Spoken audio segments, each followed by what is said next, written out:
प्रवाशी बसविण्यासाठी रोडवर उभ्या केलेल्या लक्झरीला मागून वेगात आलेल्या ट्रकने धडक दिल्याची घटना 26 डिसेंबर रोजी सकाळी 6:30 वाजताच्या दरम्यान अकोला मार्गावरील शासकीय धान्य गोदामासमोर घडली। या अपघातात लक्झरी बस पलटी होऊन चालकासह 6 प्रवाशी गंभीररीत्या जखमी झाले आहेत। मध्य प्रदेशवरून अकोल्याकडे जाणारी लक्झरी क्रमांक MP09 PA 0841 ही प्रवाशी बसविण्यासाठी रोडवर थांबविण्यात आली होती। दरम्यान मागून वेगात आलेल्या ट्रक क्रमांक MP39V A 7878 ने सदर लक्झरीला मागून जोरदार धडक दिली। यामुळे लक्झरी रोडच्या खाली पलटी झाली। या अपघातात लक्झरी मालकासह राधिका पाटीदार वय 35 वर्ष, सुलोचना ठाकरे वय 50 वर्ष, अशोक आखर वय 54 वर्ष, जितेंद्र सिसोदिया वय 36 वर्ष व प्रमोद आमटे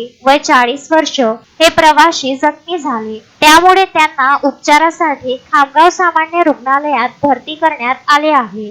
मोहम्मद फारूक, विदर्भ न्यूज, खामगाव।